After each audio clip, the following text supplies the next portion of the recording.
గలద్దానగండం విలద్భృంగషండం చలచ్చారుసుండం జగత్ప్రాణసౌండం కనద్దంతకాండం విపద్భంగచండం శివప్రేమపిండం భజే వక్రతుండం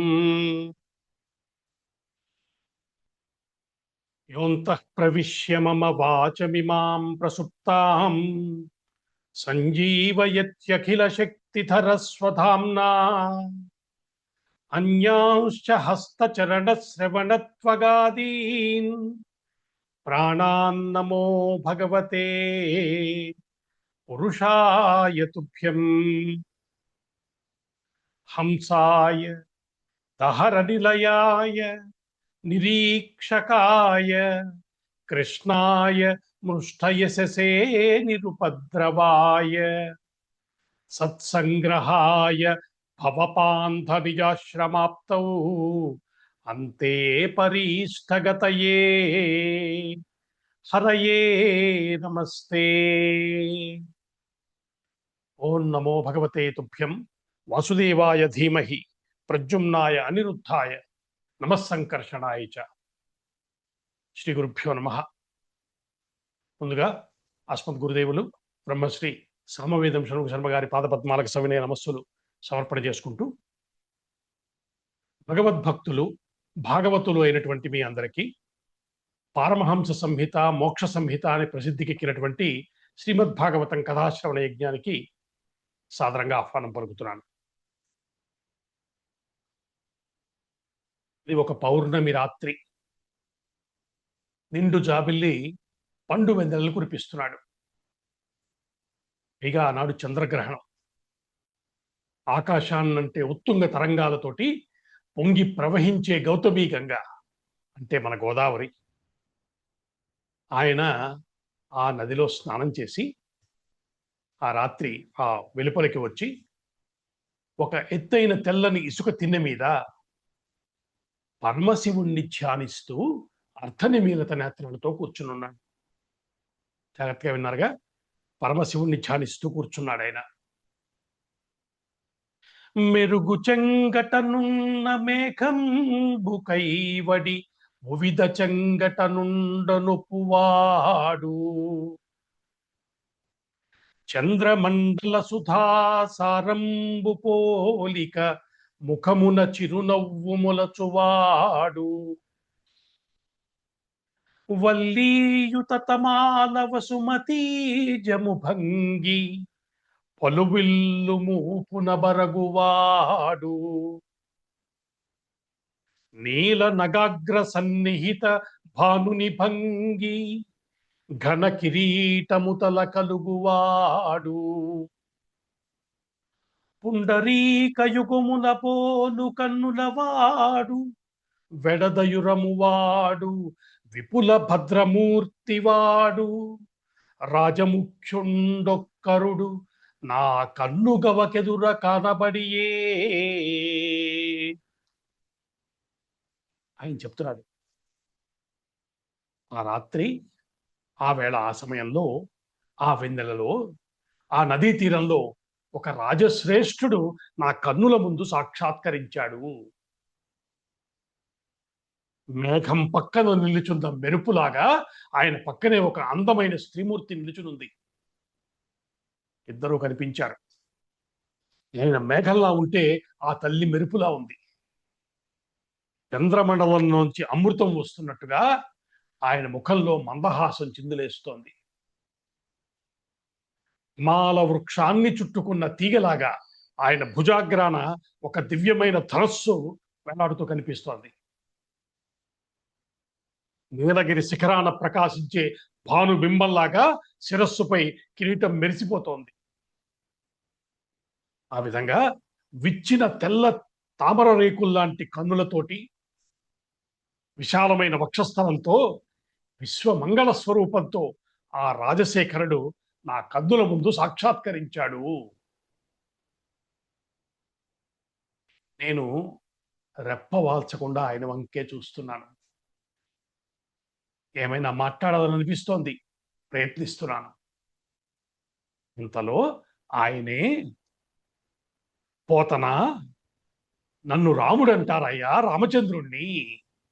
నువ్వు శ్రీమద్ భాగవతాన్ని తెలుగులోకి అనువదించి నాకు అంకితమివ్వు. నీ భవబంధాలన్నీ పటాపంచలైపోతాయి అని చెప్పి అంతలోనే అంతర్ధానమైపోయాడు. తనగారు కళ్ళు తెరిచి చూశారు. ఇంకా ఆశ్చర్యంగా అనిపించింది. అప్పుడు ఆయన తనలో తానే అనుకుంటున్నాడు, పలికెడేది భాగవతమట, పలికించు విభుండు రామభద్రుండట, నే పలికిన భవహరమగునట, పలికెద వేరుండుగాథ పలుకగనేలా. ఆహా, ఏమి నా అదృష్టం! పలికేది పరమ పవిత్రమైన భాగవతమా? పలికించే ప్రభు కరుణా సముద్రుడైన రామచంద్రుడా? పలికినందువల్ల నా బంధాలు పరిహారమైపోతాయా? అలాంటప్పుడు వృధాగా మరో కథ పలకటం ఎందుకయ్యా? భాగవతమే చెప్తానని నిశ్చయించుకున్నాను అన్నాను. కానీ ధైర్యం సరిపోయిందా? ఎందుకంటే శివుడు కానీ బ్రహ్మగారు కానీ భాగవతాన్ని చక్కగా సమగ్రంగా తెలుసుకొని చెప్పలేరు అని పెద్దలు చెప్తున్నారే, మరి నా వల్ల అవుతుందా? అంటే పెద్దల వల్ల విన్నంత, వారి సన్నిధిలో నేర్చుకున్నంత, స్వయంగా నేను తెలుసుకున్నంత ఆ విషయాన్ని చెప్తాను. దాన్ని గ్రంథస్థం చేస్తాను. భాగవతము తెలిసి పలుకుట చిత్రము, శూలికైన తమ్మి చూలికైన, విభుద జనుల వలన విన్నంత కన్నంత, తెలియవచ్చినంత తేటపరతు అనుకున్నాడు. ఆ రాత్రి శ్రీమద్ భాగవత రచనకి శ్రీకారం చుట్టబడింది.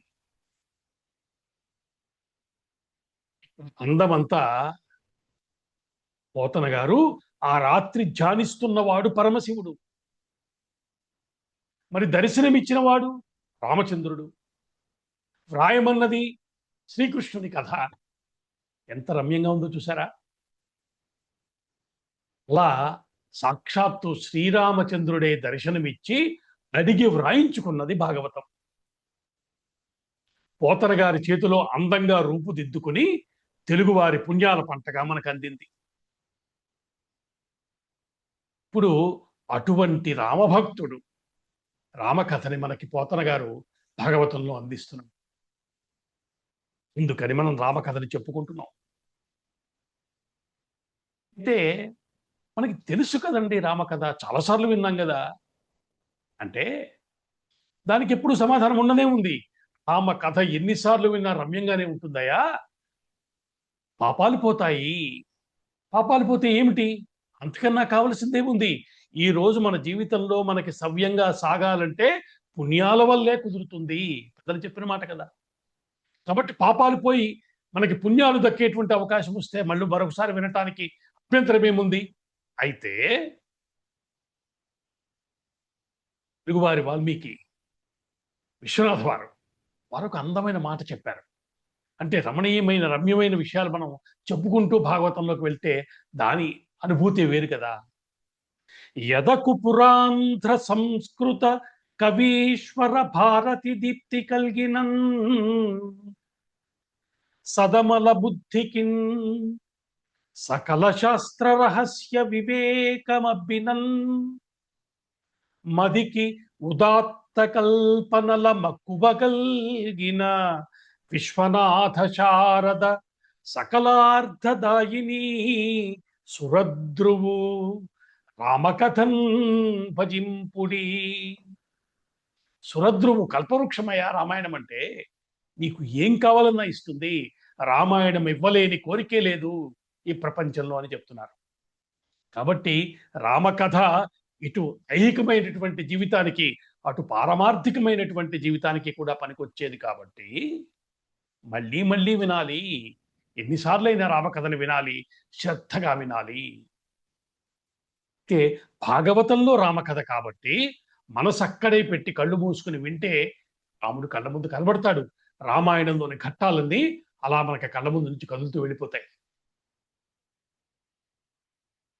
లాంటి రమ్యమైన రామకథలోకి మళ్ళీ ప్రవేశిస్తున్నాము. తండ్రికి ఇచ్చిన మాట కోసం అరణ్యాలకు వెళ్ళటానికి సిద్ధపడ్డాడు రామచంద్రుడు. గత వారం అక్కడ ఆపాం మనం. వెంట బయలుదేరారు సీతమ్మ లక్ష్మణుడు. నువ్వెందుకు అన్నాడు సీతమ్మ నాయన. ఎందుకంటే తనొక్కడే వెళ్ళాలని కదా అమ్మ కోరిక. తండ్రి నాన్న మాట అని చెప్పింది. నువ్వెందుకులే, నువ్వు ఇక్కడే ఉండు అన్నాడు. తల్లి చక్కగా చెప్పింది, అగ్రతస్థే గమిష్యామి, నీకన్నా ముందు నేను ఉంటానయ్యా ఎప్పుడు. నీ ముందు నడుస్తాను, నీ బాటలో ఉన్న ముళ్ళని తొలగిస్తాను, నీ బాటని సుగమం చేస్తాను. అగ్రతస్థే గమిష్యామి. అవతార పరిసమాప్తి వరకు తల్లి ఆ మాట మీదే ఉంది. ఆవిడే ముందు వెళ్ళిపోయింది. భార్యాభర్తల మధ్య ఉన్న స్నేహం ఎంత అందంగా ఉందో చూడండి. అసలు నేను లేకుండా ఉండాలని ఎలా అనుకున్నావు నువ్వు అని అడిగింది రాముణ్ణి సీతమ్మ. ఇటువంటి రమ్యమైనటువంటి జంట వారిది. సరే, తమ్ముడు ఎలాగో ఉన్నాడు, లక్ష్మణుడు లేకుండా రామచంద్రమూర్తి లేనేలేడు రామాయణం మొత్తం మీద. పెద్దలు ఆ మాటే చెప్పారు, సీతమ్మ లేని రాముణ్ణి చూడవచ్చు, లక్ష్మణుడు లేని రాముడు ఎక్కడా కనిపించడు. అందులో ఒక రహస్యం ఉంది, రామాయణంలో మనం చెప్పుకున్నాం అది. సరే, మంత్రి సుమంత్రుడు రథాన్ని నడుపుతుంటే నిర్విచారంగా బయలుదేరాడు స్వామి. మొత్తం అయోధ్య అంతా కదిలొచ్చేసింది. గోలగోల పెట్టారు, స్వామి నువ్వు వెళ్ళిపోవటం ఏమిటి, నువ్వు లేకుండా ఎలా ఉంటామయ్యా. అందరికీ చెప్పాడు, నచ్చ చెప్పాడు, ఒప్పించుదామని ప్రయత్నించాడు. చివరికి వారు ఒప్పుకోరని తెలిసిన తరువాత రాత్రి వారందరూ విశ్రాంతి తీసుకుంటున్న సమయంలో తాను రథమెక్కి తెల్లవారుజామున బయలుదేరి వెళ్ళిపోయాడు. తన సోదరుడు భార్యతో కలిసి సుమంత్రుడు రథం నడుపుతుంటే అలా మొదలైంది రామచంద్రమూర్తి యొక్క అరణ్యవాసం. సరే, అక్కడి నుంచి ముందుకు కదిలాడు. దారిలో గుహుడు కనిపించాడు. గుహుడితోటి ఆయనకున్న స్నేహము, ఆయన మర్యాద పురుషోత్తముడని చెప్పుకున్నాం కదా. బాగా గుర్తుపెట్టుకోవాలి, ఎక్కడ రాముడు ఏ ప్రవర్తన చేసి చూపించినా అందులో అందం ఉంటుంది. అలా కదా ప్రవర్తించాలి. స్నేహం అంటే అలా ఉండాలి, ప్రవర్తన అంటే అలా ఉండాలి. ఈ విషయాన్ని గుర్తుపెట్టుకుని చూసుకుంటూ రావాలి రాముడిని మనం. గుహుడి దగ్గర ఆయన ప్రవర్తించిన తీరు ఎంతటి సౌహార్ద్రత, ఎలాంటి వాడైనా. భూమండలానికి చక్రవర్తి గారి అబ్బాయి, తెల్లవారితే రాజు అయ్యేవాడు. అటువంటి వాడు ఒక సామాన్యమైనటువంటి ఒక చిన్న పల్లె జాతికి చెందినటువంటి ఆ గూడానికి చెందిన రాజుని ఎంత ఆదరించాడు, ఎంత దగ్గరికి తీసుకున్నాడు. ఇది రామచంద్రమూర్తి ప్రదర్శించినటువంటి సౌహార్ద్రత. సరే, గుహుడు స్వాగతం చెప్పాడు, ఆయనకి వెళ్ళటానికి కావాల్సిన ఏర్పాట్లు చేశాడు. స్వామి బయలుదేరి వెళ్ళిపోయారు. చివరికి అలా వెళ్ళి కదలి దండకారణ్యంలోకి ప్రవేశించారు. అక్కడి నుంచి అరణ్యకాండ మొదలవుతోంది. అరణ్యంలో ప్రవేశించాడు స్వామి. ప్రారంభంలోనే విరాధుడి యొక్క శాప విమోచనం జరిగింది. సీతమ్మ ఎదురకుండా వాడిని చంపటం ఎందుకు అనుకున్నాడో ఏమో, పక్కకి తీసుకెళ్లి వాడి పని పూర్తి చేశాడు. ఇక్కడి నుంచి మహర్షుల యొక్క ఆశ్రమాలు మనకు ఎదురవటం మొదలవుతాయి. రామచంద్రమూర్తితో పాటు మనము కదిలి వెళ్తుంటే ఒక శరభంగ మహర్షి ఆశ్రమం, దివ్యమైనటువంటి వాడు, మహాత్ముడు. ఆయన తన తపస్సులు పండి ఇంద్రుడు వచ్చాడు, నువ్వు నాతో పాటు వచ్చేవయ్యా అంటే, వద్దొద్దయ్యా, రామచంద్రమూర్తి వస్తున్నాడు, ఆయన్ని ఒకసారి చూసి అక్కడి నుంచి బయలుదేరతానని చెప్పాడు. రాముడు అంటే అది. రామును మానవుడా కాదు, శరభంగ మహర్షి, నేను ఆయన కోసం ఎదురు చూస్తున్నానని చెప్పాడంటేనే మనం అర్థం చేసుకోవచ్చు. అటువంటి శరభంగ మహర్షి దర్శనమైంది. అక్కడి నుంచి తర్వాత ఇంకా ముందుకు వెళ్ళాడు, సుతీక్ష్ణుడి ఆశ్రమానికి వచ్చాడు. ఇక్కడ సుతీక్ష్ణుడి ఆశ్రమం దగ్గరికి వచ్చిన తర్వాత అక్కడ అమ్మ ఒక చిత్రమైనటువంటి విషయం అడిగింది సీతమ్మ రామచంద్రమూర్తిని. స్వామి, దండకారణ్యంలోని రాక్షసుల మీద నీకెందుకయ్యా శత్రుత్వము?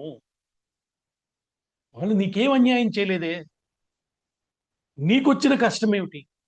ఎందుకు వారి మీద నీకింత ప్రతీకార బుద్ధి? అలా అడగటం అమ్మ లక్షణం. ఈ సృష్టిలో ఎవరు ఎక్కడ ఎంత చిన్నపాటి బాధపడ్డా కదిలిపోయే లక్షణం ఉంది ఆ తల్లి సీతమ్మ.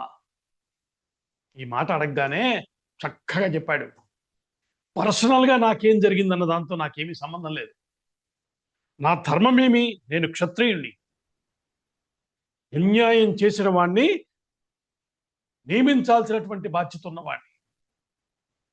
వాడిని వాడి లిమిట్స్లో ఉంచటం నా కర్తవ్యం. వాళ్ళు ఏం చేస్తున్నారు? లోకానికి హితాన్ని చేకూర్చే మహర్షులను హింసిస్తున్నారు. దీన్ని మనం జాగ్రత్తగా అర్థం చేసుకుంటే నాయకుడైన రాజైన వాడి బాధ్యత అది. సమాజంలో జరుగుతున్న అన్యాయాల్ని తనంతటి తానుగా, అంటే తన ఇనిషియేటివ్ తోటి దాన్ని ఆపవలసినటువంటి కర్తవ్యం ఉన్నది అని మనకి రాముడి యొక్క ప్రవర్తన ఇక్కడ చెప్తున్నది. ప్రొయాక్టివ్ బిహేవియర్ ఉండాలి. నాకేదన్నా ఇబ్బంది వస్తే, నా పార్టీ కష్టం వస్తే, ఇది కాదు, సమాజంలో అన్యాయం జరుగుతుంటే దాన్ని ఆపేటువంటి లక్షణం ఉన్న రాజులున్న నేల ఇది. అటువంటి వారిలో అగ్రగణ్యుడు మా రామచంద్రమూర్తి.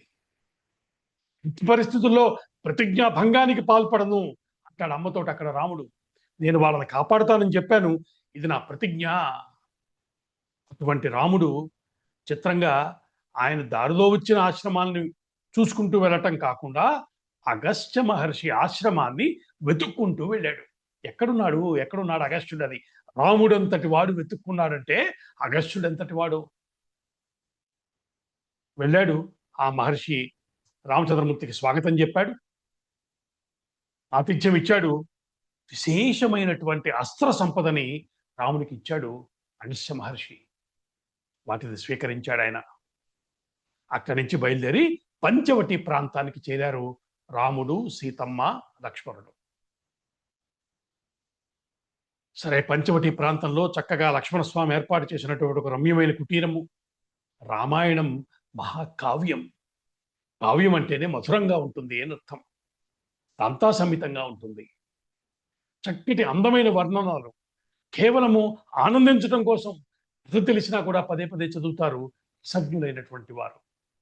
ఆ పంచవటి ప్రాంతాన్ని మనసులో తలుచుకుంటే ఒక రమ్యమైనటువంటి వాతావరణం, ఆ ఆశ్రమ ప్రాంతము, ఆ గంగానది తీరం ఇవన్నీ కళ్ళ ముందు కనబడతాయి. ఇక్కడ రామచంద్రమూర్తి సీతమ్మతో కలిసి నివాసం ఉన్నాడు. ఆ సమయంలో ఒకరోజు శూర్పణఖ రావటం జరిగింది. రావటమే రాముడిది మోహ పెడదామని ప్రయత్నం చేసింది. ప్రయత్నం ఫలించలేదు. చివరికి సీతమ్మ మీద దాడి చేయబోయింది. రాక్షస ప్రకృతికి లక్షణం అది. సీతమ్మ మీదకి దాడి చేసే ప్రయత్నం జరిగినప్పుడు లక్ష్మణస్వామి ఇక ఉపేక్షించి లాభం లేదని ముక్కు చెవులు కోసేశాడు. దాంతో ఆ రాక్షసి వెళ్ళి సోదరులైనటువంటి ఖరదోషనాథులతో చెప్పింది. ఇక్కడ ఒక అద్భుతమైన దృశ్యాన్ని చూపించారు. రామచంద్రమూర్తి యొక్క వీరత్వం ఏమిటో వాల్మీకి కళ్ళకి కట్టిస్తాడు. 14,000 మంది రాక్షసులు, ఒక మహాభయంకరమైన సేన వచ్చింది. వస్తున్నదన్న విషయం ముందే చూశాడు రామచంద్రమూర్తి. సీతమ్మని తీసుకుని లక్ష్మణస్వామిని దూరంగా ఉన్నటువంటి ఆ కొండ గుహలోకి వెళ్ళి నిలబడమని చెప్పాడు. తానొక్కడే ధనుర్ధారి అయి 14,000 మంది రాక్షసులతోటి చేసినటువంటి యుద్ధము ఒళ్ళు గగుర్పుడిచేటువంటి రామచంద్రమూర్తి యొక్క వీరత్వం ఏమిటి, ఎలాంటి వాడు రాముడు పరిచయం చేసేటువంటి ఘట్టం అది. అందరినీ పూర్తి చేసేశాడు. అంతమందిలో ఒక్కడిని వదిలిపెట్టాడు. వాడు అకంపనుడు. వాడు పరిగెత్తికి వెళ్ళాడు రావణాసురుడి దగ్గరికి వెళ్ళి రామచంద్రమూర్తి యొక్క పరాక్రమం గురించి చెప్పాడు. సామాన్యుడు కాదయ్యా రాముడు, నేను చూశాను, తలుచుకుంటేనే భయం వేస్తోందని చెప్పాడు అకంపనుడు. అది రాముడు అంటే. ఇది బాగా గుర్తుపెట్టుకోవాలి మనం. శత్రువులు తలుచుకుంటేనే కస్య బిభ్యతి దేవాశ్చ జాతరోషస్య సంయుగే దిగాడు కదా వాల్మీకి మహర్షి. ఎవరికి కోపం వస్తే దేవతలే భయపడతారో అటువంటి వాడు ఎవరన్నా ఉంటే చెప్పన్నాడుగా, అదిగో వచ్చాడు. కంపనుడు చెప్పిన తీరు చూస్తే రావణుడే కంగారు పడ్డాడు. విని అతను ఒకటి చెప్పాడు, ఆయన పక్కన ఉన్న సీతమ్మని తీసుకొచ్చేవయ్యా, అది ఒక్కటే దారి, ఇంక నువ్వు ఆయన ఏం చేయలేవు, నువ్వు వేరే ప్రయత్నం చేయకు, సీతమ్మని తెచ్చేయని చెప్పాడు. సరే, రావణాసురుడు వెళ్ళాడు, మారీచుడి దగ్గరికి వెళ్ళాడు చిన్నగా. వెళ్ళి ఆయన సాయం కోరాడు. కోరితే మారీచుడు చెప్పాడు, నీకెవరు చెప్పారు ఈ సలహా? నిన్ను నీ వంశంతో సహా కలిపి నాశనం చేసేద్దాం అనుకున్నాడు వాడెవడో. రాముడి జోలికి వెళ్తానంటావేటయా, చచ్చిపోతావు, ఇంటికి వెళ్ళిపో, హాయిగా ఉన్నావు, అస్సలు ప్రయత్నం చేయకని చెప్పాడు. బుద్ధి తెచ్చుకొని రావణుడు తిరిగి వెళ్ళిపోయాడు. అయితే కథ అక్కడ ఆగిందా? శూర్పణఖ వెళ్ళింది రావణాసురుడి దగ్గరికి. వెళ్ళి దాని మొరాది పెట్టుకుంది. తనకి జరిగిన అన్యాయం గురించి చెప్పింది. రావణాసురుడు పెద్ద చెలించరా. మనము వాట్సాప్ యూనివర్సిటీలో వస్తున్న స్టోరీస్ వింటున్నాం. చెల్లెలి కోసం రావణాసురుడు ఏమీ కాదు. రామాయణంలో స్పష్టంగా ఉంది. చెల్లెలి మీద ఇష్టమో ప్రేమ ఏమీ చూపించలా, అసలు పట్టించుకోలా. కానీ ఏం చెప్తే రావణాసురుడు వింటాడో ఆ మాట చెప్పింది. ఆ రాముడి పక్కన ఉన్నదే సీతమ్మ, సామాన్యురాలు కాదు, జగన్ మోహిని ఆవిడ. నోని తీసుకొచ్చాయి, నీ పక్కన ఉండాల్సిన ఆవిడ అక్కడ అడవుల్లో తిరుగుతోంది. ఇలాంటి మాటలు చెప్పింది. ఇవి ఎక్కే వాడికి. అది రావణాసురుడు అంటే. సరే, మళ్ళీ వెళ్ళాడు మారీచుడి దగ్గరికి. ఈసారి మూర్ఖుడు కదా, చెప్తే వినే లక్షణం లేదు. మారీచుడు చెప్తూనే ఉన్నాడు, అయ్యా నువ్వు ఇప్పుడు వచ్చావు, వెళ్ళమంటున్నావు, నాకు అర్థమైపోయింది. నాకు చివరి రోజులు వచ్చేసాయి. రాముణ్ణి తలుచుకుంటేనే భయం వస్తుంది నాకు. కానీ నువ్వు లేకపోతే నువ్వు చంపుతానంటావు. నీ చేతుల్లో చచ్చే కన్నా రామచంద్రమూర్తి చేతుల్లో చావటం నాకు అన్ని విధాలా శ్రేయస్సు.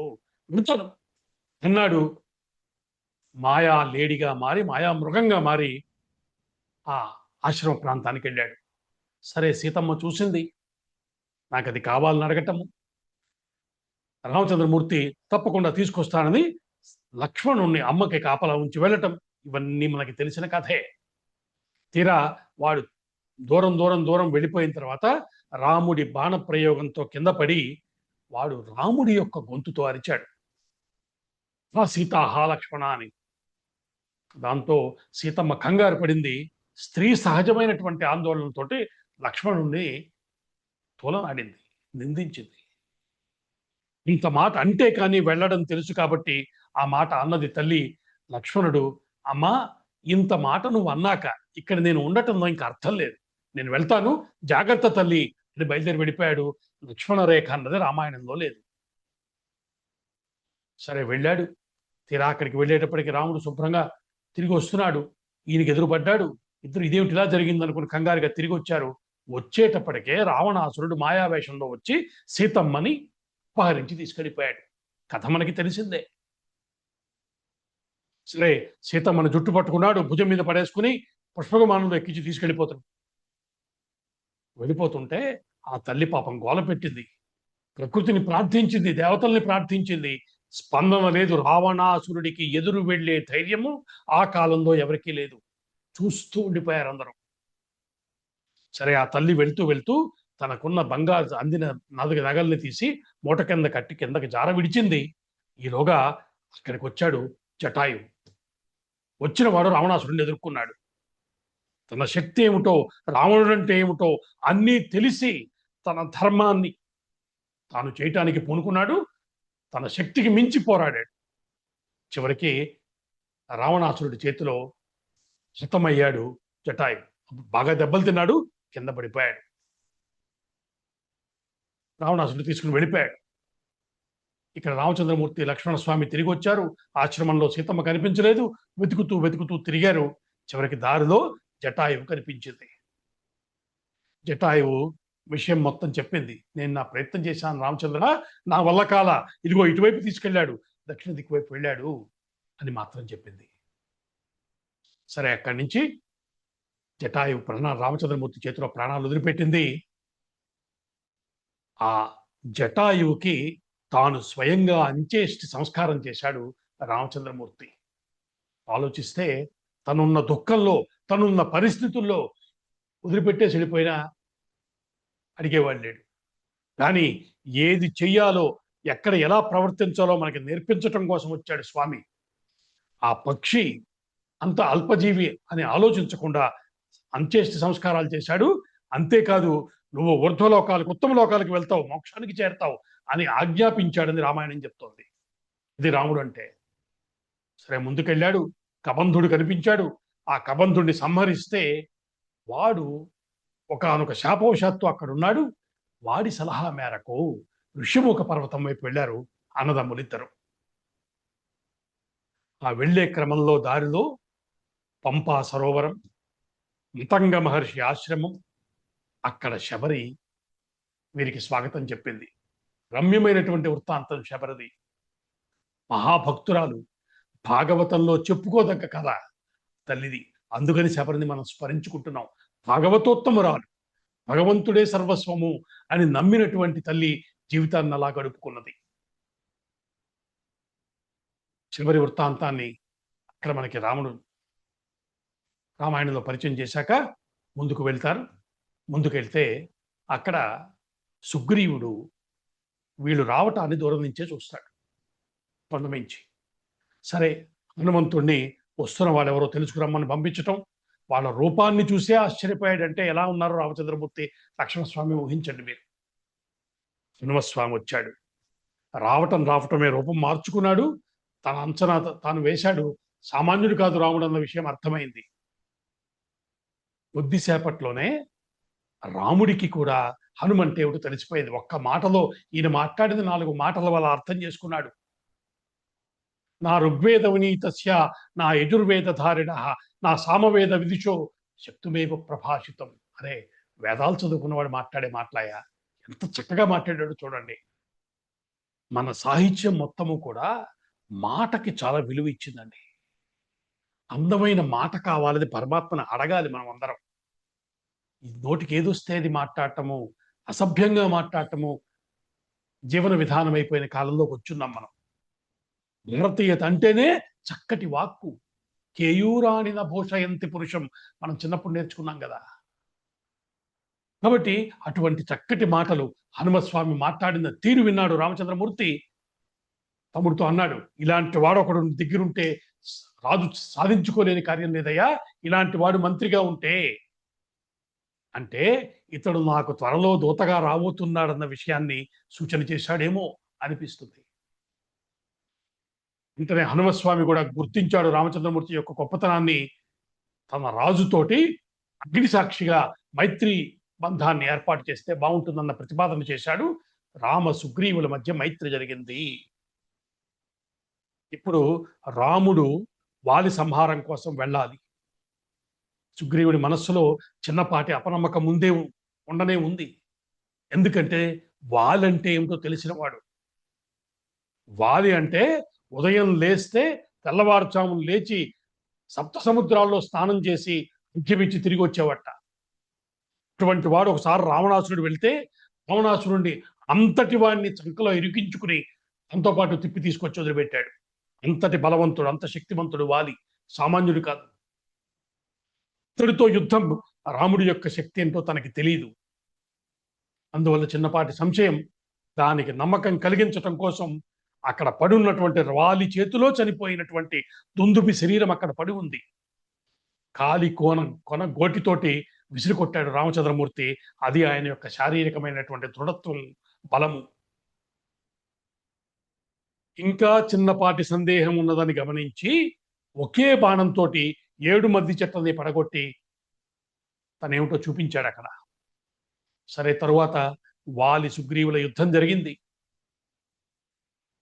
ఆ యుద్ధంలో వాలిని వధించాడు స్వామి. ఇక్కడ మనకి బయట వినబడుతున్నట్టుగా చెట్టు చాటు నుంచి కొట్టాడు రామచంద్రుడు. కానే కాదు. రాముడు ధనుష్టంకారం చేయటాన్ని విన్నాడు వాలి. చిన్నగా హృదయంలో దిగేటట్టుగా గుండెలోకి బాణాన్ని కొట్టాడు రామచంద్రమూర్తి. అంటే ఎక్కడ నిలబడి కొట్టుంటాడు? ఎదురుగా నిలబడి కొట్టుంటాడు కదా. రామచంద్రమూర్తిని చూశాడు వాలి. తన మీదకి అస్త్రాన్ని సంధిస్తున్నాడన్న విషయాన్ని కూడా గమనించాడు. లెక్క చేయలేదు. ఎదురుకుండా తమ్ముడు మీద కోపంతో దాంట్లో ఉన్నాడు. దెబ్బ తగిలింది, కింద పడ్డాడు. అయితే రామబాణానికి ఉన్న ప్రత్యేకత మనం చెప్పుకోవాలి. అప్పుడు మారీచుణ్ణి కొట్టినప్పుడు పక్కన ఉన్న సుబాహుణ్ణి సంహరించాడు. మారీచుడిని దూరంగా ఎగిరిపడేటట్టుగా కొట్టాడు.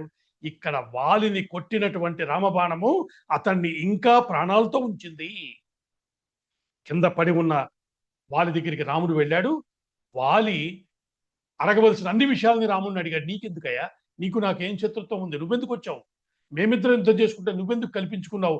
నేను నా మాంసం కూడా నీకు తినటానికి పనికిరాదే అంటూ ఇలాంటి ప్రశ్నలన్నీ అడిగాడు. అన్నింటికి చక్కగా సమాధానం చెప్పాడు. చివరికి వాలి చేతులు జోడించి, స్వామి, నువ్వు ధర్మస్వరూపుడివి, నువ్వు చేసింది మంచిదే, నువ్వు చేసింది ధర్మమే. నా చిన్న విన్నపం, నా కొడుకుని చూడవయ్యా, నీ చేతుల్లో పెడుతున్నాను అంటే ఎంత కన్విన్సింగ్ గా రాముడు సమాధానం చెప్పి ఉంటాడో మనం అర్థం చేసుకోవాలి.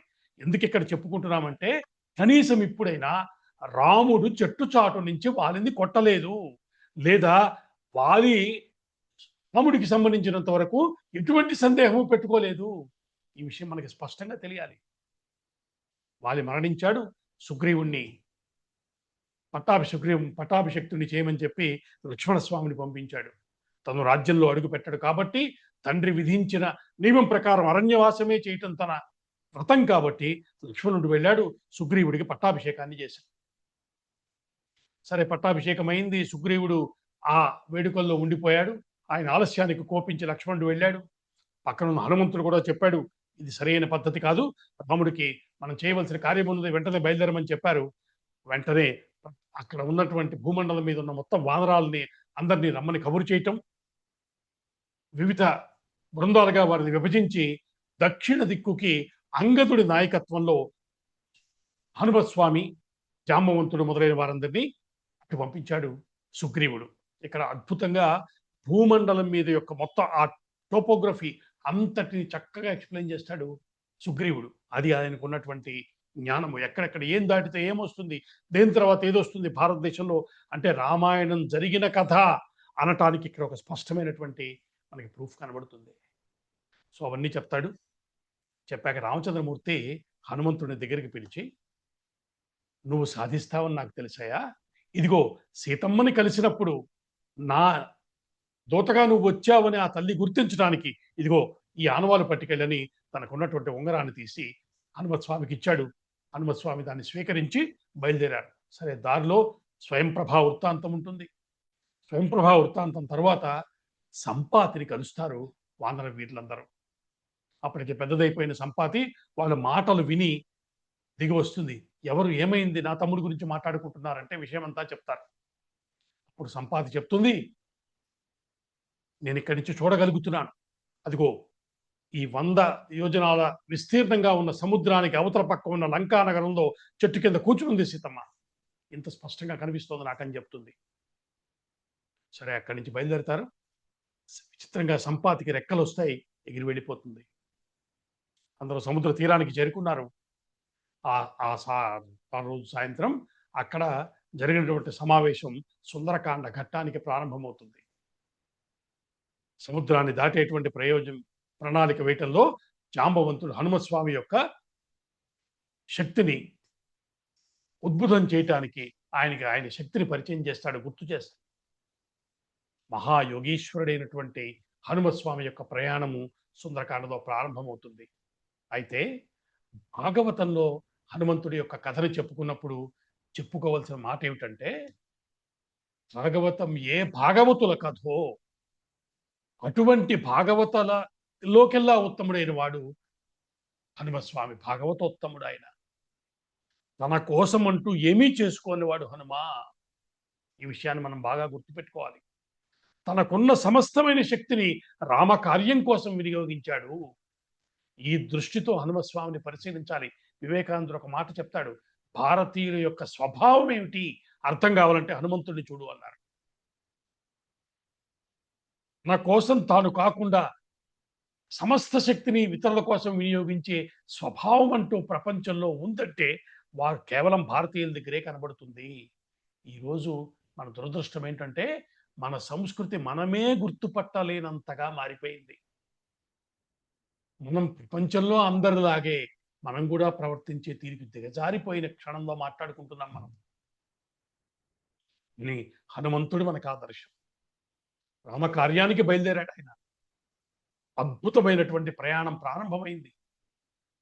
ఆయన ముందే ప్రకటించాడు, ఇప్పుడు ఇక్కడి నుంచి తిన్నగా వెళ్తాను, లంకానగరం చేరతాను, సీతమ్మ కోసం వెతుకుతాను, అక్కడ సీతమ్మ లేకపోతే తిన్నగా దేవేంద్రుడి స్వర్గానికి వెళ్తాను, 3 లోకాలు చుట్టి తిరిగి వస్తాను, అమ్మ ఎక్కడుందో వచ్చి చెప్తాను. ఇది ఆయన యొక్క శక్తి, ఆయన యొక్క ఆత్మవిశ్వాసం. అది బయలుదేరాడు. దారిలో 3 విఘ్నాల అనాలా. మొట్టమొదట మైనాకుడు వచ్చాడు, స్వాగతం చెప్పాడు, చాలా మర్యాదగా దాన్ని స్వీకరించి ఆగకుండా బయలుదేరాడు. మంత్రశాస్త్ర పరంగా ఎన్నో రమ్యమైన విషయాలు సుందరకాండ పరంగా పెద్దలు చెప్తారు మనకి. మనం రామాయణం చెప్పుకున్నప్పుడు ఆ విషయాలన్నీ చెప్పుకున్నాం. బయలుదేరాడు. అక్కడి నుంచి రెండవది దేవతలే పరీక్ష పెట్టారు. నాగమాత సురస, ఆవిని వెళ్ళి రమ్మన్నారు. తెలివితోటి అద్భుతంగా జయించాడు సురసని. సురస యొక్క ఆశీస్సులు పొందాడు. దాని నుంచి ముందుకెళ్ళాడు. సింహిక, ఆ నీడని పట్టుకుని ఛాయాగ్రహిగా ఉన్నటువంటి ఆ రాక్షసిని పూర్తి చేసి ఆ మార్గంలో ఎవరికి ఇబ్బంది రాకుండా దాన్ని కూడా తొలగించేశాడు. ఇట్లా మైనాకుడు, సురస, ఛాయాగ్రహి అయిన సింహిక ఈ ముగ్గురి యొక్క వృత్తాంతాన్ని మనం ఇక్కడ పూర్తి చేసుకుని హనుమత్ స్వామి వెళ్ళి లంకా నగరంలో అడుగుపెట్టారు. అక్కడ లంకా నగరాధిష్టాన దేవత అయినటువంటి లంకిణిని పూర్తి చేశారు. ఆ తల్లికి చేయవలసిన ఆ పనిష్మెంట్ ఇచ్చిన తర్వాత ఆవిడ లొంగి దారి ఇచ్చింది. లోపలికి ప్రవేశించారు స్వామి. హనుమత్ స్వామి లంకా నగరంలో తిరిగిన తీరు, ఆ వైభవము, దాని గురించి ఎంత చెప్పుకున్నా తక్కువే. తన కళ్ళ ముందు లంకా నగరం సామాన్యం కాదు. స్వర్ణమయీం లంక అంతా చెప్తారు కదా. అంటే ప్రపంచంలో ఉన్న అద్భుతమైన విషయాలన్నీ అక్కడే ఉన్నాయి. ఎన్ని రకాల సౌఖ్యాలు ఉండాలో రామాయణంలో ఎన్ని విశేషాలు చెప్పాడో అవన్నీ కనబడుతున్నాయి. అంటే మనలాంటి వాళ్ళం ఏ న్యూయార్క్ నగరమో వెళ్తే ఎలా ఉంటుందో అలా ఉంటుంది. ఇన్ని రమ్యమైన విశేషాలు, అన్ని అందమైన విశేషాలు ఉంటే కనీసం దృష్టి కూడా పెట్టలా, వాటి వైపు చూడలా. తన పనిలో తానున్నాడు. తన వెతుకులాట తనకు సాగుతూనే ఉంది. అమ్మని వెతుకుతున్నాడు వాళ్ళ మధ్య. అలా వెతికి వెతికి వెతికి చివరికి సీతమ్మ ఉన్నటువంటి అశోకవనానికి చేరాడు హనుమత్ స్వామి. ఆశ్చర్యకరమైన విషయం ఏంటంటే, సీతమ్మ ఇలా ఉంటుంది అని హనుమకి రామచంద్రమూర్తి చెప్పాడని రామాయణంలో లేదు. కానీ చూడగానే గుర్తుపట్టాడు. గుర్తుపట్టిన వైనము ఆయన యొక్క సంస్కారానికి గుర్తు. సీతమ్మ ఎలా ఉంటుందని తాను భావన చేశాడో అలా ఉంది. విశ్వనాథ వారు మరొక అడుగు వేసి రాముణ్ణి చూశాడు కదా, రాముడికి ధర్మపత్ని అయిన సీతమ్మ ఇలాగే ఉండాలి. ఇద్దరి మధ్య సారూప్యత ఉంది. అంతేళ్లు కలిసి బతికారు, అది కనిపించదా అనుకున్నాడు హనుమస్వామి. వారిద్దరికీ వేరు లేదు.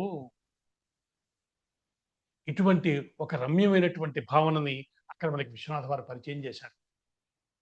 అట్లాగా తల్లి దర్శనమైంది. ఆయన చూసే సమయానికి తల్లి అత్యంత దీన అవస్థలో ఉన్నది. ఇది మనం మర్చిపోకూడదు. నిజానికి ఇక్కడ మనం ఆగి ఎందుకు చెప్పుకుంటున్నామంటే ఈ విషయాన్ని,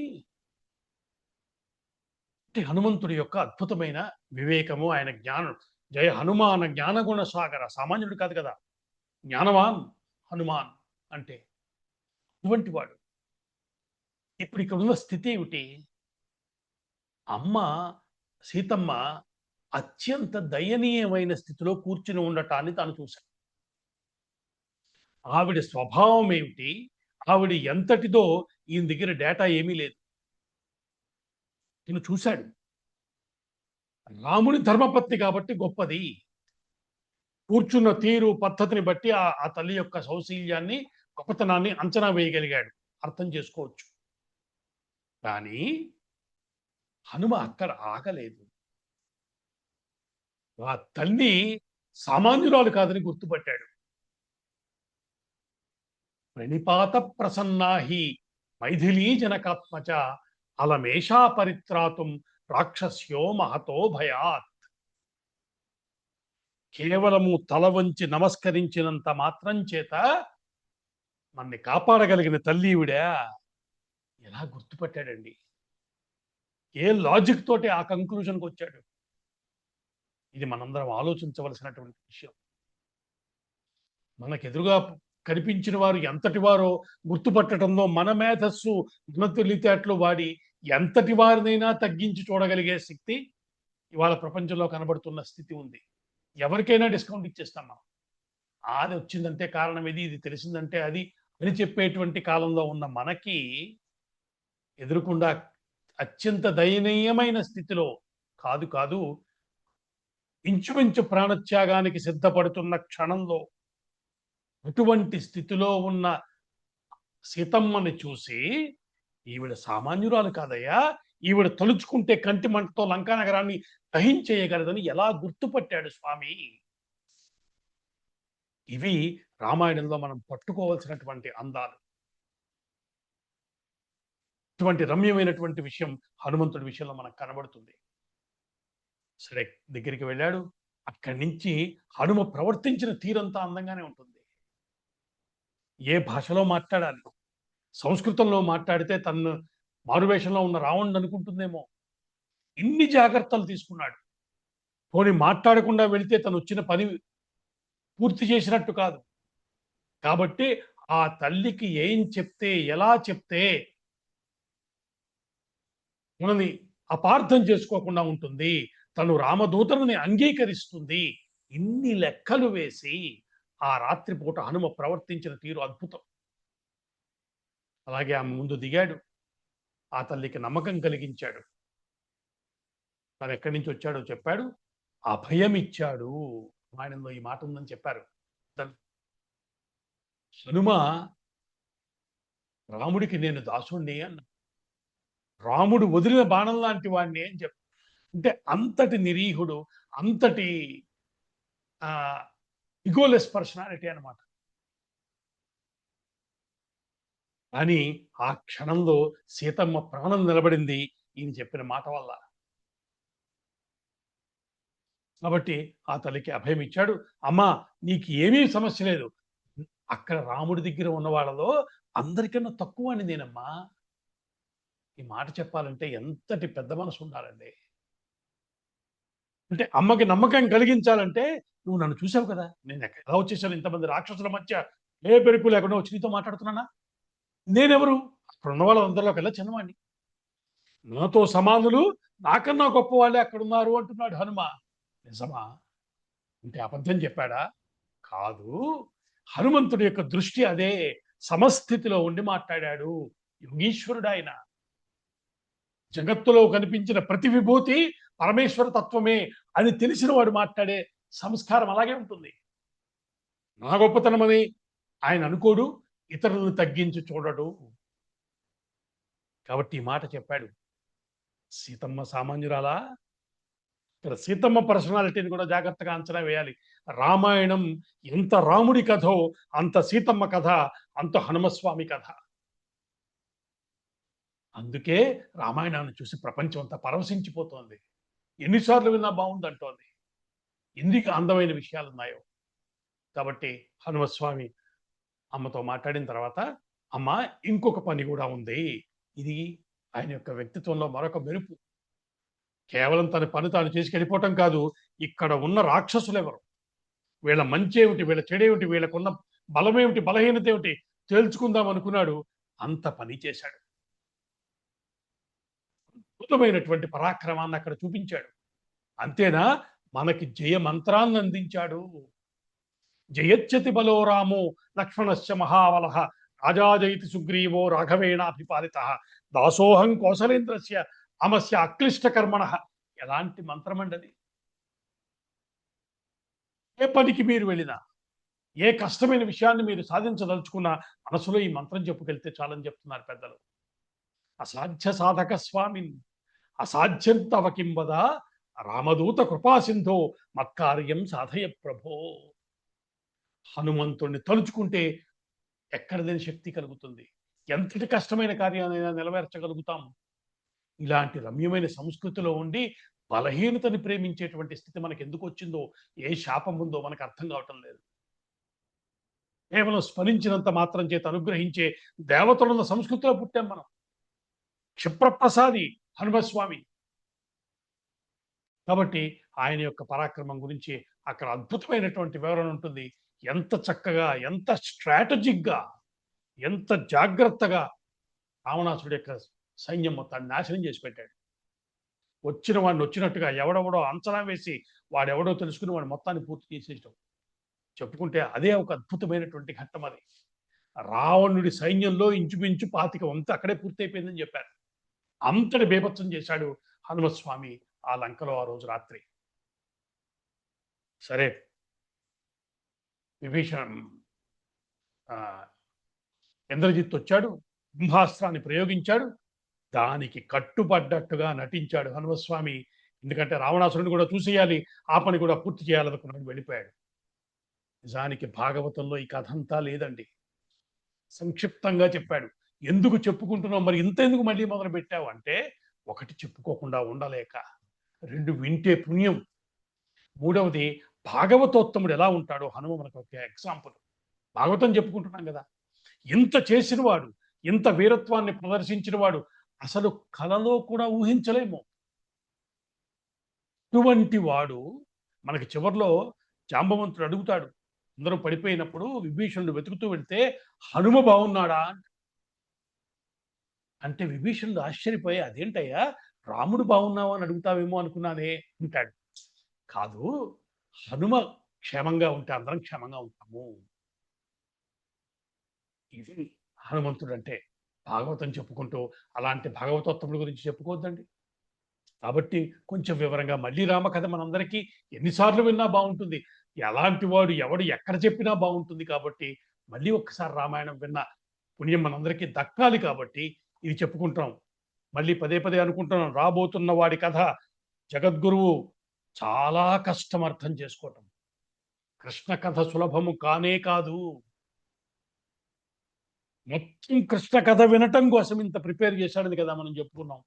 ఇప్పుడు ఈ రామకథ హనుమంతుడి యొక్క వైభవము మనల్ని గట్టెక్కించవు, కృష్ణుడిని అర్థం చేసుకోవటానికి కొద్దిగా సాయం చేయవు, చేస్తాయి. కాబట్టి ఇవి మళ్ళీ మళ్ళీ చెప్పుకుంటున్నాం మనం. సరే, మొత్తం పూర్తి చేశాడు. రావణాసురుడి దగ్గరికి వెళ్ళాడు. రావణాసురుడిని చూడగానే భలే ఉన్నాడే అన్నాడు. ఇది సామాన్యమైన వ్యక్తిత్వం కాదండి. శత్రువు అని తెలిసి వాణ్ణి మెచ్చుకోవాలి. అసలు దురదృష్టం ఏంటంటే మనలో ఉన్న ఒక తగ్గిపోతున్న గుణం దేన్ని మెచ్చుకోకపోవటం. నేను మెచ్చుకోవాలంటే చాలా గొప్పదై ఉండాలి. ఇది ఒక విచిత్రమైన అహం ఉంది మనకి. చిన్న చిన్న విషయాలు కూడా ఎంత బాగున్నాయో అనగలిగితే కదా హృదయం మెత్తబడేది, భగవంతుడికి దగ్గరయ్యేది. ఏదో చాలా గొప్ప విషయం ఉంటే తప్ప మెచ్చుకోలేని ఒక పాండిత్యము, ఒక గౌరవం, ఒక ఆ దిశన ఎందుకు? ఇక్కడ శత్రువుని చూసి భలే ఉన్నాడే అనగలిగాడు హనుమంత స్వామి. సరే, అయినా సరే అది చెప్పవలసిన బుద్ధి చెప్పనే చెప్పాడు. జాగ్రత్త, చచ్చిపోతావు, చాలా ప్రమాదం సుమా, రాముడితో పెట్టుకుంటున్నావు అన్న విషయం చక్కగా తెలుగులో వాడికి అర్థమయ్యేలా చెప్పేసాడు. సరే, అక్కడ లంక దహనం జరిగింది. మొత్తం లంకను నాశనం చేసేశాడు.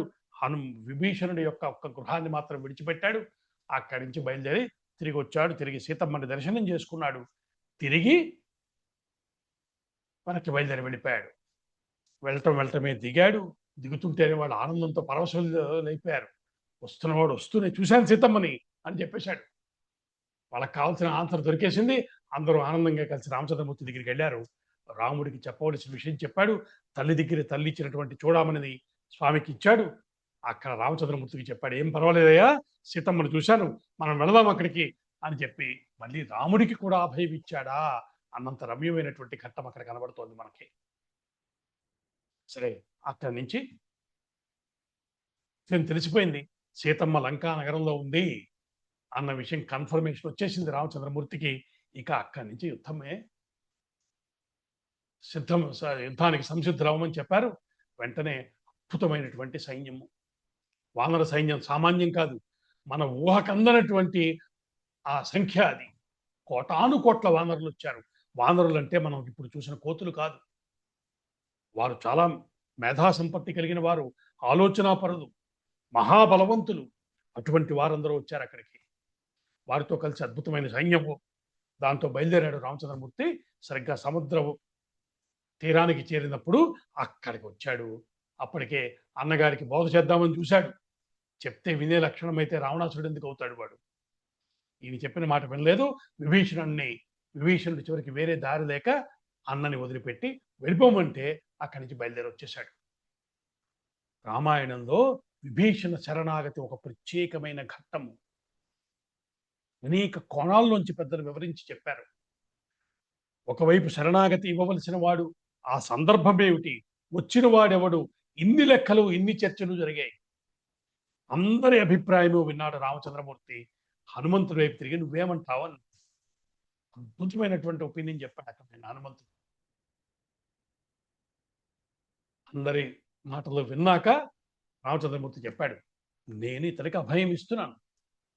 నా దగ్గరికి వచ్చి నన్ను శరణు వేడాక నా దగ్గర నాటకాలు కుదరవు. రామాయణంలో స్పష్టంగా చెప్పాడు రామచంద్రమూర్తి.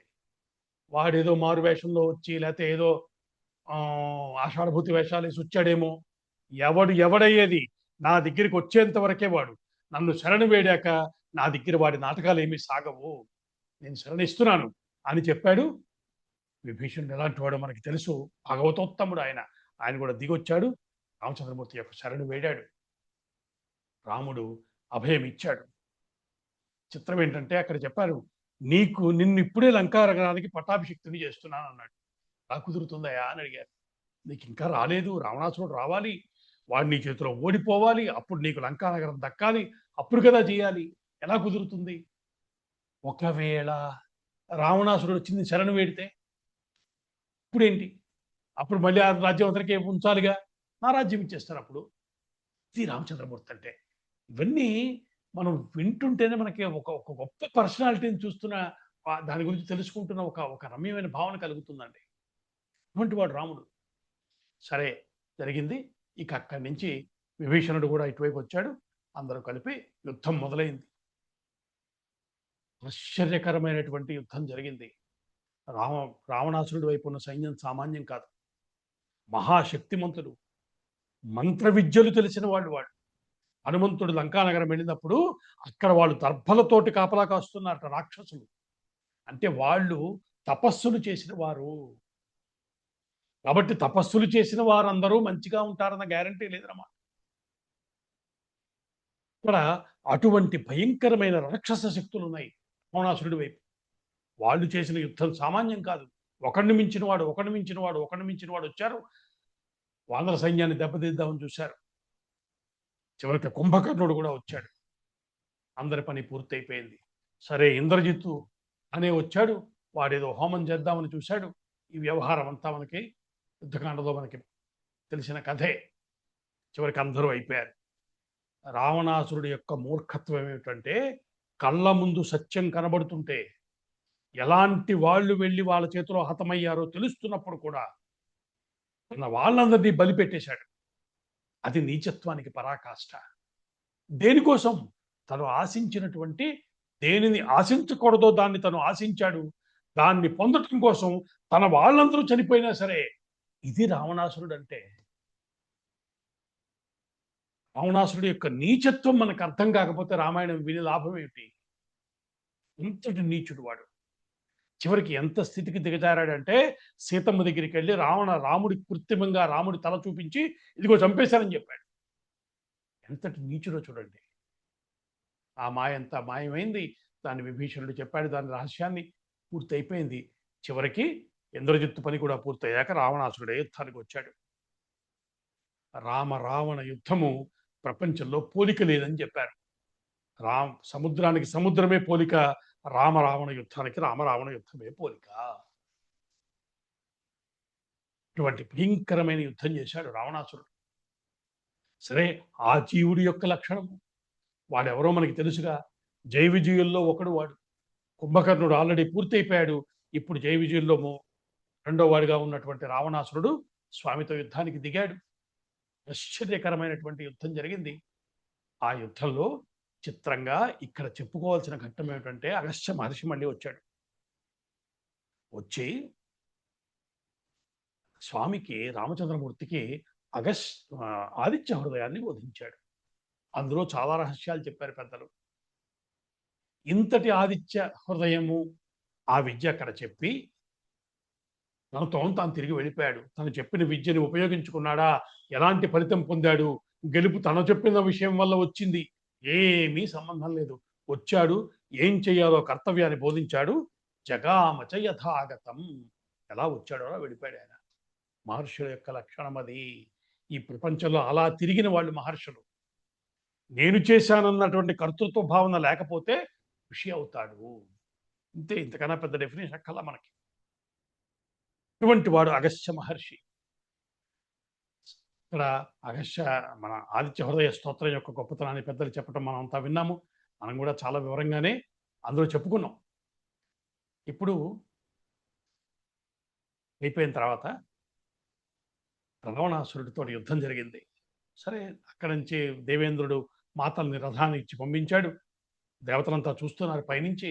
రావణ సంహారం చేయటానికి నిశ్చయించుకున్నాడు రామస్వామి. రామబాణాన్ని ప్రయోగించాడు. రావణాసురుడి పని పూర్తయిపోయింది. గురుగారు సామవేదం వారు ఒక మాట చెప్పారు. యుద్ధ కథల గురించి ఎందుకయ్యా ఇంతంత యుద్ధం, ఈడో బాణం వేశాడు, ఆయనో బాణం వేశాడు, మళ్ళీ ఆ బాణానికి ఈ బాణం వేశాడు, ఈ బాణానికి ఆయన ఆయుధం వేశాడు, ఇలా ఎందుకు చెప్తారు అంటే, అవన్నీ అస్త్ర విద్యలు. వాటిని వింటే మన పాపాలు పోతాయి, మనకి రక్షణ కలుగుతుంది. ఎవరు చెప్తారండి రహస్యాలు మనకి? గురుగారు చెప్పారా మాట.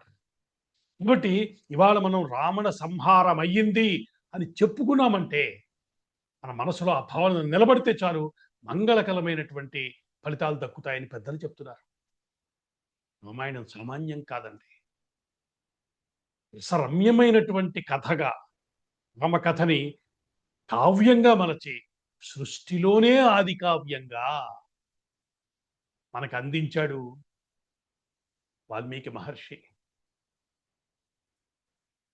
రాముడు మనకి ఆదర్శం. ముందే చెప్పుకున్నాం. రాముడు సౌలభ్యావతారం అన్నారు పెద్దలు. అత్యంత సులభంగా అనుగ్రహించేటువంటి లక్షణం ఉన్నవాడు. చిన్న మంత్రము, రామమంత్రం తారక మంత్రము. అటు శివమంత్రం ఎంతటిదో పంచాక్షరి తారక మంత్రము, రామమంత్రము తారక మంత్రము. మళ్ళీ ఇద్దరు వేరా? కాదు కాదు. ఇటువంటి ఒక అద్భుతమైనటువంటి అవతార గాథ భాగవతకారుడు మళ్ళీ రాముణ్ణి స్మరిస్తూ చెప్పినటువంటి కథ ఇది.